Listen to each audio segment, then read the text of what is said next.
Assalamualaikum warahmatullahi wabarakatuh. Halo generasi cerdas Indonesia, siswa-siswi kelas 9. Gimana kabarnya hari ini? Semoga kita semua diberi kesehatan dan dilindungi oleh Allah Subhanahu wa Ta'ala. Kita awali pembelajaran kita hari ini dengan membaca basmalah. Bismillahirrahmanirrahim. Video kita kali ini masih membahas bab 3, yaitu kedaulatan Negara Kesatuan Republik Indonesia dengan materi macam-macam teori kedaulatan. Marilah kita uraikan satu persatu macam-macam teori kedaulatan ini. Teori kedaulatan Tuhan.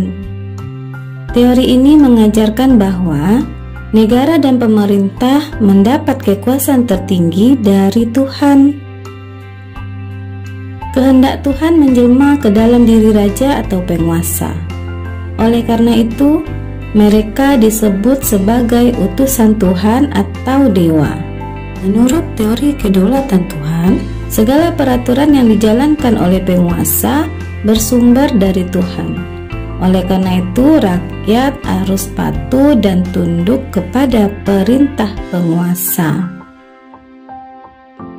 Pelopor teori kedaulatan Tuhan diantaranya Agustinus, Thomas Aquino, Frederick Julius Stahl. Teori kedaulatan raja. Selama abad pertengahan, teori kedaulatan Tuhan berkembang menjadi teori kedaulatan raja. Menurut teori ini, kedaulatan suatu negara terletak di tangan raja, karena raja merupakan penjelmaan dari kehendak Tuhan. Raja dianggap bertanggung jawab kepada dirinya sendiri, dan kekuasaan raja berada di atas konstitusi. Pelopor utama teori ini adalah Niccolo Machiavelli. Di Inggris, teori ini dikembangkan oleh Thomas Hobbes. Teori kedaulatan negara. Menurut teori ini, kekuasaan tertinggi terletak pada negara. Kedaulatan itu timbul bersamaan dengan berdirinya suatu negara. Negara dianggap sebagai sumber kedaulatan yang memiliki kekuasaan tidak terbatas. Negaralah yang menciptakan hukum. Oleh karena itu, negara tidak wajib tunduk pada hukum. Hukum dan konstitusi lahir menurut kehendak negara jika diperlukan negara dan diabadikan kepada kepentingan negara. Pelopor teori ini adalah Hegel, Jean Bodin, G. Jelinek, Paul Laban. Teori kedaulatan hukum.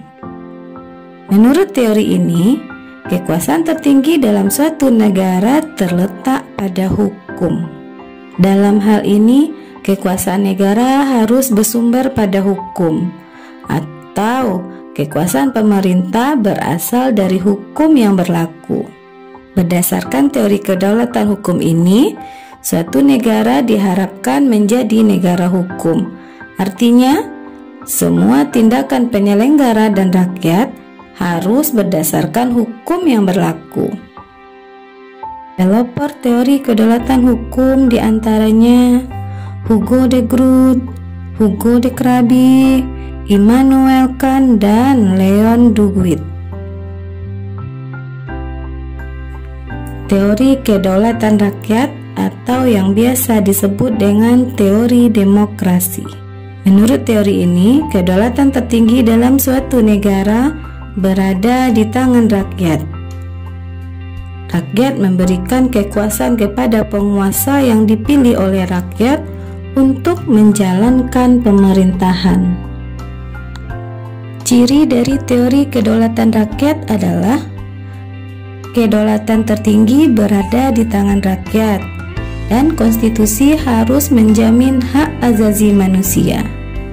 Menurut teori ini, negara memperoleh kekuasaan dari rakyatnya, bukanlah dari Tuhan atau raja. Pelopor teori ini diantaranya John Locke, Montesquieu, dan J.J. Rousseau. Ada beberapa pandangan pelopor teori kedaulatan rakyat. Di antaranya, yang pertama J.J. Rousseau mengatakan bahwa kedaulatan itu merupakan perwujudan kehendak umum dari suatu bangsa merdeka yang mengadakan perjanjian masyarakat atau social contract.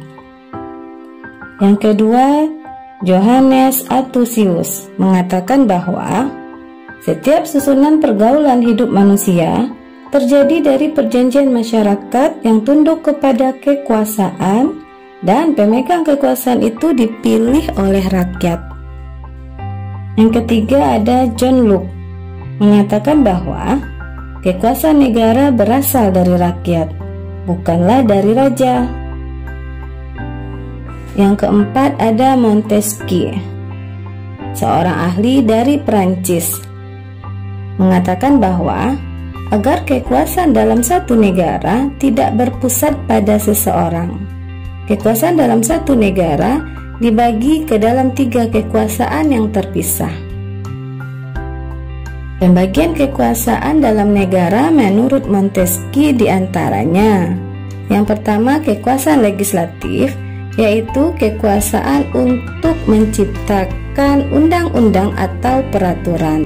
Yang termasuk lembaga legislatif ini adalah DPR, DPD, dan DPRD. Yang kedua, kekuasaan eksekutif, yaitu kekuasaan untuk menjalankan undang-undang atau peraturan yang berlaku.